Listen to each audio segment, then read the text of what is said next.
दोस्तों, इस समय देश के रियल एस्टेट बाजार को लेकर एक ऐसी तस्वीर सामने आ रही है जो हर खरीदार और निवेशक के लिए बेहद महत्वपूर्ण है। पिछले कुछ सालों में रियल एस्टेट सेक्टर ने जबरदस्त तेजी देखी थी, खासकर कोविड के बाद, जब लोगों में अपने घर को लेकर नई सोच विकसित हुई।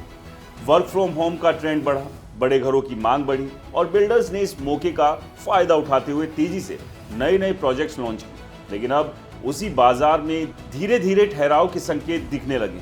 कई बड़े शहरों में प्रॉपर्टी की बिक्री की रफ्तार कम हो रही है और ये सिर्फ आंकड़ों की बात नहीं, बल्कि जमीन पर भी इसका असर साफ दिखाई दे रहा है। रिपोर्ट्स और मार्केट सूत्रों के अनुसार कई शहरों में प्रोजेक्ट पूरी तरह तैयार खड़े हैं, लेकिन खरीदारों की संख्या पहले की तुलना में काफी कम हो गई।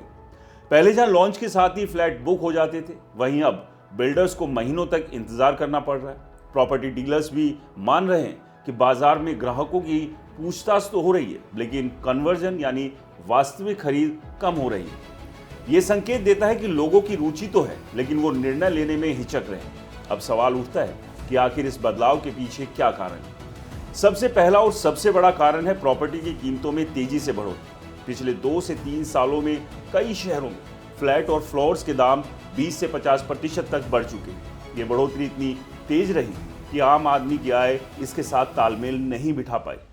आज एक मिडिल क्लास परिवार के लिए घर खरीदना पहले से कहीं ज्यादा कठिन हो गया है।